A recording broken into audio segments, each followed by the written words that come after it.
Welcome to my channel. I am Abdus Salam, assistant teacher, Rajshahi Collegiate School, Rajshahi. My dear viewers, আমরা যে grammatical points নিয়ে আলোচনা করি তা অত্যন্ত ইম্পর্টেন্ট এবং যা ইংরেজি বলতে এবং লিখতে অনেকভাবে সাহায্য করব। আজকে যে বিষয়টা নিয়ে কাজ করতে যাচ্ছি, যে বিষয়টা নিয়ে ক্লাসটা করতে যাচ্ছি তা অত্যন্ত ইম্পর্টেন্ট। স্ট্রাকচার ব্যবহার করে কীভাবে সেন্টেন্স পূরণ করতে হয়, নতুন নতুন সেন্টেন্স তৈরি করতে হয়, সেইটা নিয়ে আজকে আমাদের ভিডিও। আশা করি তোমাদের ভালো লাগবে। দেখো, how to complete a sentence, following structures.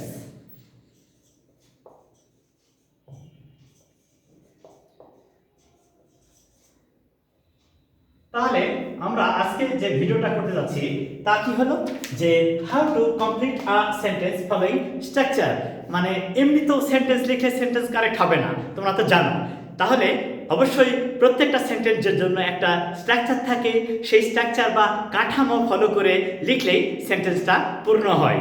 এই জন্য এই ভিডিওটা all kind of students and the viewers will enjoy too much and they will learn English nicely following this class and sentence structure properly. Please follow me. মনে করো এরকম একটা sentence দেওয়া আছে, he said to me that. he said to me that এরকম একটা part দেওয়া আছে। আমরা প্রথমে দেখলাম কি এটা একটা পাস্ট টেন্স, আবার এই সেন্টেন্সের সাবজেক্ট হি। তাহলে এই সাবঅর্ডিনেট ক্লজ বা পরবর্তী যে অংশ আছে এর সাবজেক্ট হবে হি। আচ্ছা, এটা পাস্ট টেন্স, তাহলে এটাও পাস্ট টেন্স হবে কেমন সেটা? He said that he would meet you soon. তাহলে এই স্ট্রাকচারটা কেমন মজা করে লেখা গেল, সেটা কি? He said to me that he would meet you soon. সে আমাকে বলেছিল যে সে শীঘ্রই তোমার সঙ্গে সাক্ষাৎ করবে। সে আমাকে বলেছিল, ধরো আমরা তিনজন ফ্রেন্ডসের আরেকটা সম্পর্কে আমার যে সেকেন্ড ফ্রেন্ড যে আমার সাথে কথা বলছে সে আমাকে বলছিল, হি সেড টু মি, সে আমাকে বলেছিল that he would meet you soon, সে তোমার সঙ্গে খুব শীঘ্রই দেখা করবে। আচ্ছা, এই সুন হচ্ছে ফিউচার টেন্স, এই সেড পাস্ট টেন্স, কিন্তু একই সেন্টেন্সে কিন্তু পাস্ট এবং প্রেজেন্ট ফিউচার হবে না। তার কি হবে? যদি মেন ক্লজটা প্রিন্সিপাল ক্লজটা পাস্ট টেন্স হয় তাহলে সাবঅর্ডিনেট ক্লজটাও ফিউচার ইন দি পাস্ট হবে। সেক্ষেত্রে যদি ফিউচার টেন্স উল্লেখ থাকে তাহলে সেটা হবে ফিউচার ইন দি পাস্ট। তাহলে এই যে that plus subject plus can could would could might হবে। কি হবে? Can could would could might. তাহলে আমরা কি শিখলাম? আমরা এখানে শিখলাম যে সেন্টেন্স যদি দ্যাট কনজাংশন আকারে বসে, প্রথম ক্লজ পাস্ট টেন্স, পরেরটা যদি ফিউচার টেন্স ইন্ডিকেট করা থাকে তাহলে দ্বিতীয় ক্লজটা হবে ফিউচার ইন দি পাস্ট, অর্থাৎ দ্বিতীয় ক্লজের সাবজেক্টের পরে উড কুড মাইট বসবে। তাহলে স্ট্রাকচারটা কি? স্ট্রাকচারটা হচ্ছে first clause past plus that plus subject plus would could might, would oblique could oblique might plus base form of verb plus base form of verb plus object অথবা এক্সটেনশন। এইটা structure. আমরা কিন্তু এই স্ট্রাকচার ফলো করে শত শত sentence লিখতে পারবো। যেমন তুমি বলছো, he said to me that she would help you in your work tomorrow. সে বলেছিল যে আগামীকাল সে তোমার কাজে সাহায্য করবে। He said to me that, সে আমাকে বলেছিল যে he would visit me next week, সে আমাকে আমার সাথে আগামী সপ্তাহে মানে নেক্সট উইক মানে পরবর্তী সপ্তাহে সাক্ষাৎ করবে। তাহলে এই স্ট্রাকচার ব্যবহার করে আমরা কিন্তু ইজিলি অনেক সেন্টেন্স লিখতে পারবো। এরপরে আচ্ছা, এখানে একটা মজার কথা বলি, এখানে শুধু কিন্তু দ্যাট কনজাংশন আছে। আচ্ছা, যদি সো দ্যাট একসঙ্গে থাকে তাহলে কেমন হবে সেইটা নিয়ে কাজ করবে। এবার যখন সো দ্যাট এই স্ট্রাকচারটা একসঙ্গে থাকবে তখন তার ফলশ্রুতিতে কেমন স্ট্রাকচার ফলো হবে সেটা একটু দেখি, সেটা কেমন হবে। এখানে বলছে হি said to me, sorry, he worked hard, so that, আচ্ছা আমরা এখানে যে স্ট্রাকচারটা ফলো করলাম কিছুক্ষণ আগে দেখলাম শুধু দ্যাট আছে, কিন্তু এই ক্ষেত্রে কিন্তু সো দ্যাট একসাথে হয়ে গেল, তাহলে অবশ্যই ভিন্ন হবে। সে কেমন হবে? হি worked hard so that he could become great. এই যে এই স্ট্রাকচারটা ফলো করবো আমরা, সেটা স্ট্রাকচারটা কি? সো দ্যাট যখন পাশাপাশি বসে তার অর্থ হচ্ছে যাহাতে, যাহাতে এটা দ্বারা উদ্দেশ্য বোঝায়। তাহলে কি কি থাকবে এখানে? So that, in order that, so that এবং ইন অর্ডার দ্যাট। এই সো দ্যাট যদি কনজাংশন আকারে বসে তাহলে আমরা একে যখন সেন্টেন্স পূর্ণ করব, এই পরবর্তী অংশ এই অংশটা যখন কমপ্লিট করব তখন স্ট্রাকচারটা কি হবে এবার দেখো তো। So that plus subject, so that plus subject plus can oblique could oblique May oblique mite plus verb plus object অথবা এক্সটেনশন, এই স্ট্রাকচার ফলো করতে হবে। তাহলে আমরা কি শিখলাম এখানে? So that and in order that always indicate the purpose of action. আমি যে কাজ করি তার উদ্দেশ্য আছে, তোমরা যে কাজ করো তার উদ্দেশ্য আছে। So that and in order that always indicate the purpose of action. সেই ক্ষেত্রে স্ট্রাকচারটা হয় কি? So that plus subject plus, যদি প্রেজেন্ট টেন্স হয় তাহলে ক্যান অথবা মে হবে, যদি প্রথম ক্লাসটা পাস্ট টেন্স হয় তাহলে কুড অথবা মাইট হবে। আমরা কিন্তু তোমাদেরকে বহু ভিডিওতে বহুবার বলেছি যে কমপ্লেক্স বা কম্পাউন্ড সেন্টেন্সের একটা ক্লজ পাস্ট টেন্স হলে অন্য ক্লজটাও পাস্ট টেন্স হয়, একটা ক্লজ যদি পাস্ট টেন্স হয় অন্য ক্লজটাও কিন্তু পাস্ট টেন্স হয়। এটা আমরা বহুবার বলেছি, কিন্তু আমরা ওই স্ট্রাকচারটা ফলো করব এবং ওই স্ট্রাকচার ফলো করে ইংরেজিটাকে সহজেই লিখব। তাহলে কি হচ্ছে? হি worked hard so that he could become great. এবারে প্রেজেন্ট টেন্সের একটা উদাহরণ দিই, যেমন she tries a lot, she tries a lot so that she can become famous। তিনি অনেক চেষ্টা করেন যাতে তিনি বিখ্যাত হতে পারেন, তিনি অনেক চেষ্টা করেন যাতে তিনি বিখ্যাত হতে পারেন। এই যে tries, she tries a lot, she tries a lot, she tries a lot so that she can become great। তাহলে স্ট্রাকচারটা কি? একই স্ট্রাকচার কি? এই যে সো দ্যাট কনজাংশন, তারপর সাবজেক্ট প্লাস ক্যান, তারপরে ভার্বের বেস ফর্ম। কারণ এটা প্রেজেন্ট টেন্স তাই ক্যান অথবা মে হবে, এইটা পাস্ট টেন্স তাই কুড অথবা মাইট হবে। তাহলে আশা করি তোমাদের এখানে আর কোনো সমস্যা নেই। তাহলে আমরা কি শিখলাম? when you want to express the purpose of action, please follow this structure. What is that? So that plus subject oblique subject plus can oblique could oblique may oblique might plus verb base form and object or extension. In this way we can write many sentences.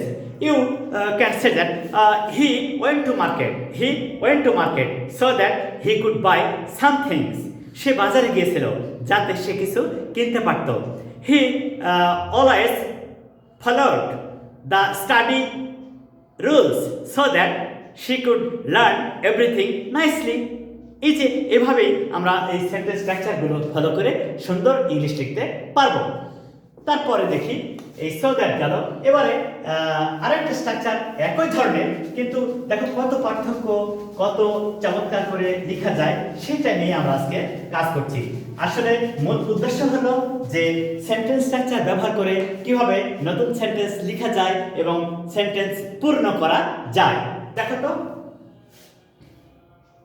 He was so inactive he was so inactive that আচ্ছা এইটুক আছে কি structure so dot dot that এই স্ট্রাকচারটা কি আছে so dot dot that যখন এই স্ট্রাকচারটা থাকবে তখন কিন্তু আমরা সহজেই বুঝতে পারছি এই সেন্টেন্সটা নেগেটিভ হবে so that যখন পাশাপাশি থাকে তখন সেটা অ্যাফার্মেটিভ হয় কিন্তু so dot dot that যখন দেওয়া থাকবে তখন কিন্তু তুমি শিওর সেন্টেন্সটা হবে নেগেটিভ তাহলে সাবজেক্টকে he was so inactive that he could not finish his plan সে এত অকর্মণ্য ছিল যে তার প্ল্যান ফিনিশ করতে পেরেছিল না তাহলে স্ট্রাকচারটা কি সো এখানে স্ট্রাকচারটা হবে এরকম দেখো সেন্টেন্স স্ট্রাকচারটা কি হচ্ছে so plus adjective plus that plus subject plus cannot অথবা couldn't plus verb plus object অথবা এক্সটেনশন এই যে এটা হচ্ছে আমাদের base structure for this sentence if we want to make a negative sentence which cannot be done, which cannot be finished, in this way we can write this structure, we can follow this structure and write hundreds of sentences. Suppose he was so late that he could not reach the station in time. He was so slow that he could not finish his writing. তাহলে আমরা কি শিখলাম যে এতই যে এই যে বাংলাতে বলি আমরা এতই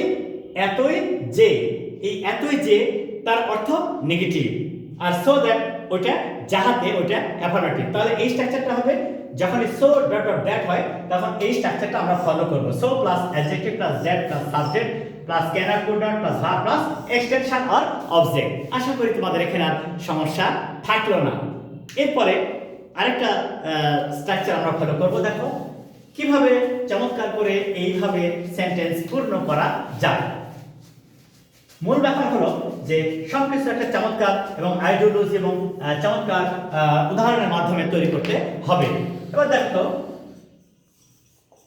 ইট ইজ হাই টাইম এইটুকু পরীক্ষায় দেওয়া আছে বাদ বাকিটা পূরণ করতে হবে পরীক্ষায় এইটুকু দেওয়া আছে ইট ইজ হাই টাইম তাহলে ওই পূরণ করার একটা ধরন আছে কি ধরন যে ইট ইজ টাইম অথবা ইট ইজ হাই টাইম এরপরে সিম্পল পাস্ট টেন্স হয় এর জন্য কিন্তু কোনো কনজাংশন ব্যবহার করা হয় না অনেক সময় স্টুডেন্টরা করে কি it is high time when হবে না তাহলে কি হচ্ছে ইট ইজ টাইম অথবা ইট ইজ হাই টাইমের পরে শুধু সিম্পল পাস্ট টেন্স হবে কি it is high time we began our journey it is high time we began our journey. It is high time we began our journey. এই যে began তাহলে my dear viewers and students now you easily understand that it is time and it is high time will take the past form all the time that indicates the simple past তাহলে আমরা কিভাবে শিখবো যখন দেখব যে শূন্যস্থানের পূর্বে it is time অথবা ইট is high time আছে তাহলে যদি শূন্যস্থান হয় তাহলে ওই শূন্যস্থানে ভার্বের পাস্ট ফর্ম হবে আর যদি কমপ্লিটিং সেন্টেন্স পার্টস হয় তাহলে এই সমস্ত সেন্টেন্সটাই একটা পাস্ট ইনডিফিনিট টেন্স লিখলেই হয়ে গেল তাহলে কি শিখলাম যদি ইট ইজ টাইম অথবা ইট ইজ হাই টাইম এই ধরনের কেস থাকে তাহলে এরপরে সবসময় সিম্পল পাস্ট টেন্স ইউজ করব আর সিম্পল পাস্ট টেন্স অর্থ কি সাবজেক্টের পরে ভার্বের past form it's easy and simple আর সিম্পল প্রেজেন্ট কি সাবজেক্টের পরে ভার্বের base form or present form so you can do it easily we are going to the next আচ্ছা এবার দেখো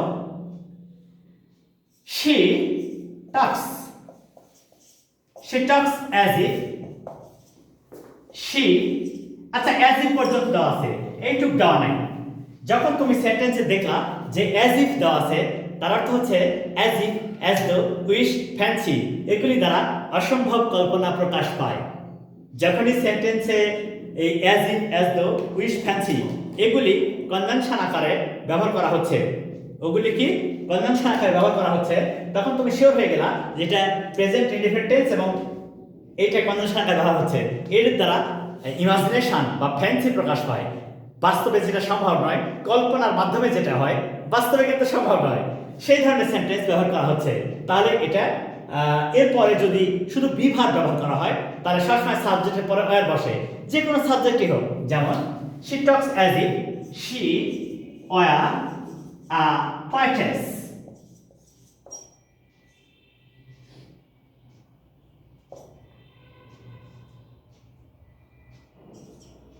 She talks as if she were a poetess. তিনি এমনভাবে কথা বলেন যে তিনি মহিলা কবি ছিলেন।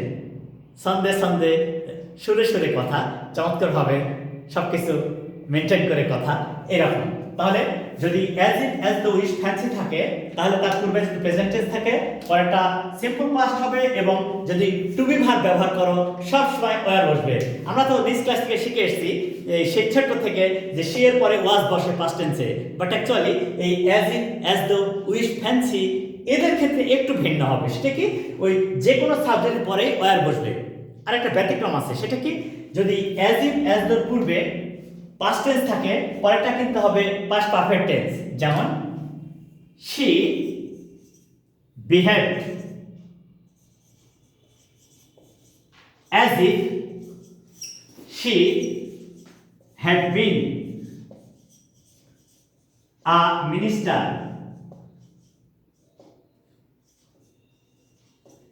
She behaved as if she had been a minister।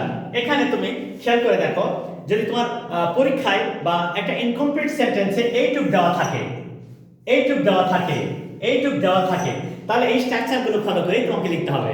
সেটা কি, যে এই যে as it as the wish fancy এদের দ্বারা অসম্ভব কল্পনা প্রকাশ পায়, that indicates the imagination or fancy.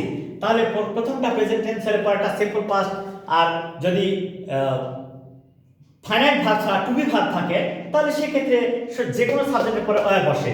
আর যদি প্রথম ক্লাসটা পাস্ট টেন্স হয়, দেখো বিহেভ পাস্ট টেন্স, তাহলে এই দ্বিতীয় ক্লাসটা হবে পাস্ট পারফেক্ট টেন্স। কি হবে? Past perfect tense. আর পাস্ট পারফেক্ট টেন্সটা কি, প্রথমে সাবজেক্ট, তারপরে অক্সিলারি ভার্ব হ্যাড, আর বি ভার্বের পাস্ট পারফেক্ট ফর্ম হচ্ছে বিন। প্রথমে সাবজেক্ট, তারপরে অক্সিলারি ভার্ব হ্যাড, তারপরে বি ভার্বের পাস্ট পার্সিবল ফর্ম হচ্ছে বিন। আশা করি তোমরা এই কয়টা সেন্টেন্স স্ট্রাকচার চমৎকারভাবে আয়ত্ত করতে পেরেছো এবং সুন্দরভাবে শিখতে পেরেছো। মাই ডিয়ার ভিউয়ার্স, আমরা আরো অনেক স্ট্রাকচার নিয়ে আলোচনা করব। আশা করি প্রত্যেকটা ভিডিও শুরু থেকে শেষ পর্যন্ত দেখবা এবং শিখে নিজে উপকৃত হবা। আর ভিডিওসগুলো তোমার ফ্রেন্ডসদেরকে, রিলেটিভসদেরকে শেয়ার করবা এবং বলবা সাবস্ক্রাইব করতে। So thank you. আসসালামু আলাইকুম।